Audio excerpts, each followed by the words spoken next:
February 13, Micah chapter 6, verse 8.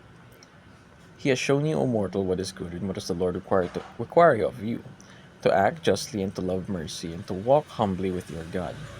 Maligayang araw sa atin lahat. Ako si Aaron John ng Labang. Ito ang aking daily devotion para sa araw nito. At ang tatalakayin natin ay ano ang hinihingi sa iyo ng Diyos ngayon. No? At ano yung Christian ethics? Ano yung Christ ethics? So, ang Christ ethics ay ating study na nagsasagot ng ano bang yung hinihingi sa atin ng Panginoon, no? Ano yung hinihinging attitude, ano yung hinihinging kaugalian, no? Na what He requires us of today, and what He requires us for our entire life rin, basically, no? With regard to any given situation. Yun yung Christian ethics, morally, no? Yung moral stance mo, yung stance mo on how active you are in the world, kung anong trabaho mo, kung anong ginagawa mo, the way you live your life, yun yung Christian ethics, no? The way of thinking, the style of living, no? So, tignan natin yung mga teaching natin na, una, God's moral law brings beauty to the world, no? So, sa mundong ito, meron sinusunod talaga ng natural law. Nung binuo itong mundo ng Panginoon, may, syempre, maliban sa pagbuo ng mundo, may ginawa rin mga laws ang Diyos na dapat sundan ng mundo, no? Kung saan nakaangkla ang mundo na paano siya magpapunction, no? So, makita natin na there's a natural law where gravity, no? Natural law of gravity, law of space, time, mga ganun mga bagay na sinusunod ng mundo. How to, pati rin yung natural law of living, na may cycle of life and death, na may dapat sinusunod na ganun, na bawal talaga mabuhay na immortal ang isang bagay, no? Na everything is finite and may sinusunod silang mga sistema na paano mabuhay, gano'ng katagal buhay nila, how they sustain, how eating works, lahat ng sistema na yun, natural law, na binuo ng Panginoon. At sa ganun, meron natural moral law na dapat sinusundan ng tao.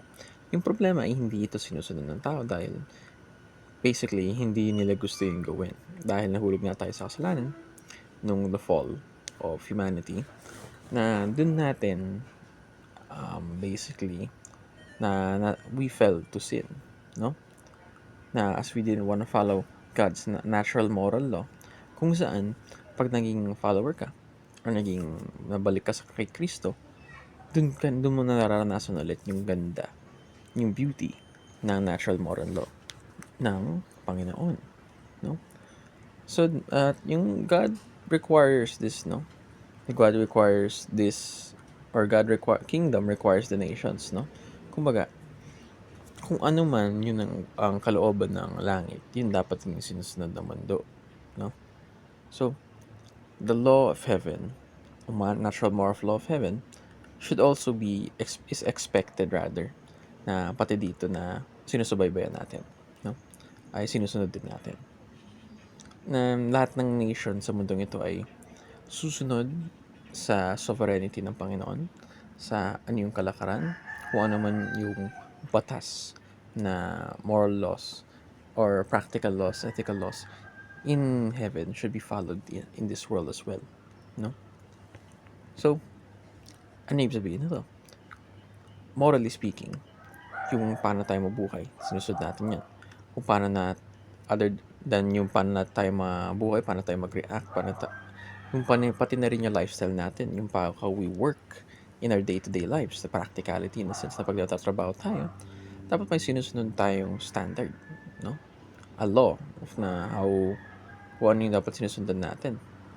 So, we work for God basically, we work para sa Panginoon, natatrabaho tayo para sa Panginoon. At sa ganun, nagkakaroon tayo ng Christian ethics when we do our best in everything we do, no? This is an ethics na very biblical, no?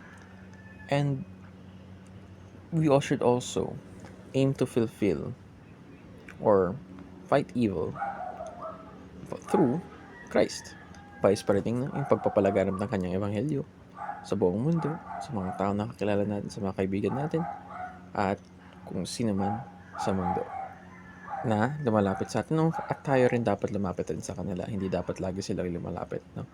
kundi rin tayo rin gumagawa tayo ng active na pagpapalaganap ng ebanghelyo ng Panginoon.